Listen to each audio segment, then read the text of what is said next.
comment allez-vous? À un mois des commémorations du 70e anniversaire du débarquement en Normandie, M. Kader Arif, secrétaire d'État du ministre de la Défense, chargé des anciens combattants et de la mémoire, s'est rendu à Caen où il s'est vu présenter le programme des cérémonies par les membres du comité de pilotage de l'événement. D'abord une cérémonie multinationale.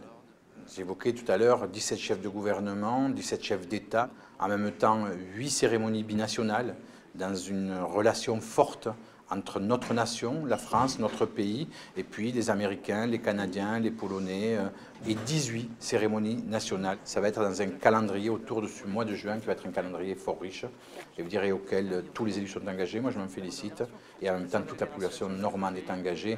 Pour la première fois, ces commémorations prendront en compte une dimension qui n'a jamais été prise en compte, c'est dire que les civils normands ont payé un lourd tribut à ce qu'a été le débarquement de Normandie, et le président de la République commémorera ça avec une cérémonie dédiée aux civils normands.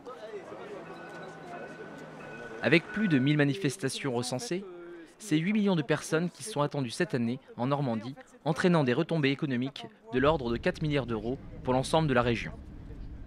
Mais outre cette dimension économique, la population normande, tout âge confondu, sera elle aussi très impliquée.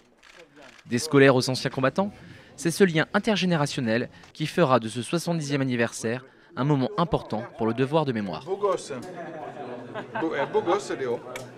Il est nécessaire de savoir se souvenir de ce qui est notre passé, de prendre en compte ce qu'est cette réalité mémorielle. N'oubliez jamais, le monde est en perpétuelle évolution, parfois un monde qui nous inquiète, et on voit encore aujourd'hui nos soldats engagés sur d'autres terrains d'opérations extérieures, évoquer le Mali, évoquer la République centrafricaine, mais leur dire que l'Europe et le monde a su tirer de ce qui a été la première partie du XXe siècle, partie d'horreur, partie de guerre, partie de violence, dire ici sur le continent européen une leçon qu'il faut transmettre à notre jeunesse, un sentiment de fraternité et la paix comme un message universel.